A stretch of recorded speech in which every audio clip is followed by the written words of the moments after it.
mengurai looping tadi ya dengan menyadari bahwa kita bagian dari, kita adalah ketidakterbatasan itu sendiri gitu. Jadi disadari dulu samskaranya, kemudian otomatis kita akan sadar bahwa kita tak terbatas. Kayak gini loh, misal ya, ada aliran pipa lah, ada elbow dan ada T ya. Misal T-nya sampai bumpet lah, kan otomatis alirannya nggak lancar. Tapi ketika kita mengurai samskara kita, alirannya jadi lancar. Oke. Dan aliran yang lancar adalah ekspresi dari semesta. Jadi arahnya tetap ke inspirasi ya. Pada dasarnya nggak ada semesta yang menghukum manusia. Ya manusianya sendiri yang menghukum dirinya sendiri, ngumpeti sendiri, akhirnya buyar sendiri. Kejadian seburuk apapun termasuk kematian, apa penyakit, itu manusia sendiri yang nyipta. Iya.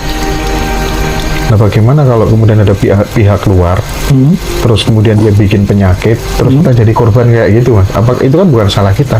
Tetap salah kita. Kenapa? Karena kita pada dasarnya adalah melingkupi dia juga.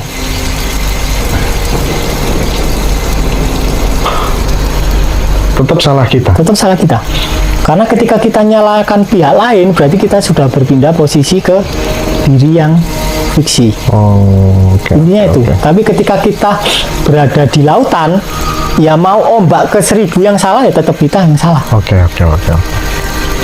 Baik mas, saya bingung. Semalam saya coba selami tentang rasa marah, tapi masih agak bingung apa yang mesti dilakukan pada rasa atau emosi tersebut. Setelah disadari gimana lagi gitu. Nah, itu. Setelah disadari gimana lagi. Biasanya orang kan karena terbiasa doing, dia bingung mau diapain. Betul. Padahal nggak diapa-apain. Kayak misalnya kita melihat Mas Hendra lah. Ya masa aku mau ngerubah Mas Hendra pakai matanya, kan nggak bisa, nggak mungkin kan. Tapi kan setelah dia menyadari, kan, harapannya kalau cerita-ceritanya Mas Riko kan tiba-tiba muncul kedamaian dan muncul inspirasi. Nah salah satu muncul inspirasi itu kan ketika pikiran jernih juga. Kalau pikiran ruwet kan inspirasi nggak bisa keluar. Itu gimana mas? Nah masalahnya ketika perasaannya muncul, dia ada keinginan untuk mengubah yang tidak disadari. Akibatnya ya bukan menyadari emosinya, tapi berusaha mengubah emosinya, cuma tekniknya pakai menyadari. Sangat berbeda itu. Jadi kita perlu melepaskan atau menyadari semua usaha yang berkaitan dengan usaha untuk mengubah dan melenyapkan. Karena ketika kita berusaha melenyapkan dan berusaha mengubah, maka di situ kita masuk ke dalam diri fiksi. Oke.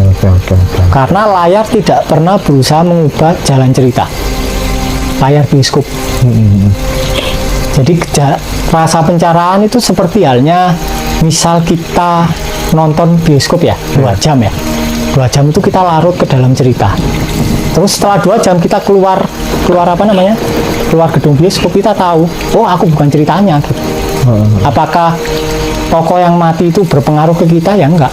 Apakah jalan cerita yang tadi tembak-tembakan, terus kehilangan suami, kehilangan uang, apakah berpengaruh ke penonton? Ya enggak aslinya. Tapi ketika kita teridentifikasi, ya jadi pengaruh. Dan cara untuk lepas ya adalah menyaksikan.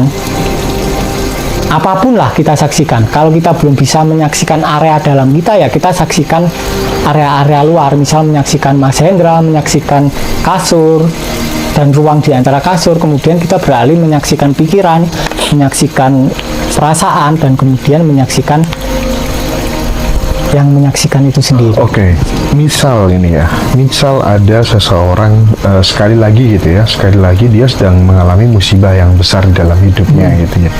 Terus kemudian dia mencoba untuk diam, pejamkan mata, atau tidak menjamkan mata tidak masalah. Dia mencoba untuk melepaskan diri dari yang namanya pikiran, tidak mikir, dan dia juga nggak merasakan sesuatu gitu ya. Karena dia bukan pikiran, dia bukan tubuh, dia bukan emosi, perasaan gitu. Dia melampaui itu semua. Dia berada pada wilayah kesadaran tadi. Di fase itu kan sebenarnya memang kita tidak akan kita kan sudah terbebas dari penderitaan. Iya nggak kira-kira? Nah, bisa nggak praktek gitu aja gitu ketika kita ada masalah itu sebagai metode letting in gitu. Sama nggak dengan seperti itu yang disampaikan Mas Riko? Sama. Sama. Oke. Nah, ketika itu dilakukan terus-menerus, lama-kelamaan akan muncul solusi sendiri di dalam diri, begitu kan? Bukan muncul solusi, masalahnya hilang. Masalahnya hilang. Masalahnya bener. bahkan kita tidak berusaha menyelesaikan, bener. hilang-hilang sendiri tanpa campur tangan kita. Tapi ketika kita berusaha menyelesaikan malah nggak selesai. Oke, sebentar Mas. Selesai. Kalau dikatakan masalahnya hilang sih, aku kurang sepakat ya, karena memang masalahnya tetap ada gitu. Maksudnya, misal kayak di PHK, dia masih tetap di PHK. Nah, mungkin yang tepat adalah perasaan, galau semuanya tuh hilang semuanya. Nah, tapi untuk orang kan bingungnya kan untuk menuju supaya kemudian ada solusi itu loh. Nah, itu tuh loh kapan gitu loh Mas, harus ngapain lagi setelah kita berada pada wilayah kesadaran tadi. Karena kan dengan begitu kan memang sudah netral semuanya kan Mas, netral, terus nggak ada khawatir, nggak ada apa-apa gitu. Itu biasanya ketika setelah fase itu tuh langsung atau gimana gitu. Nah, yang perlu tak tanya adalah apakah di PHK itu suatu kondisi ataukah suatu masalah? Kalau di PHK jelas bagi kebanyakan orang masalah. Masalah ketika dia berada di diri pribadi Iya yang dong. bernama, ya kan? Tapi ketika kita berada di ranah kesadaran, ya bukan masalah, cuma kondisi. Dan kondisi pasti berganti. Tapi ketika kita berada di diri pribadi, kita menganggapnya masalah dan kita berusaha mengubah, ya nggak berubah-berubah. Karena kita berusaha memecahkan sesuatu yang pasti berganti. Kondisi berganti ketika kita berada pada wilayah kesadaran. Ya. Oke. Karena ketika kita berusaha mengubah, ya nggak berubah-berubah. Nah, ini kan berarti butuh apa namanya ya? Maksudnya ketika kemudian geser menuju kondisi yang baru itu loh Mas. Orang yang kadang nggak ngeh gitu. Jelas-jelas mau naik kereta tapi di dompet nggak ada uang gitu. Terus kemudian kita berada pada wilayah kesadaran gitu kan. Terus menengai gitu ya. Nah itu loh Mas, maksudnya gitu yang teman-teman masih resahnya di situ gitu loh. Ya berarti itu belum sampai di wilayah kesadaran. Karena ada resahnya yang tidak tersadari dan pemikiran yang belum disadari. Yang tanya kapan itu belum disadari. Oh.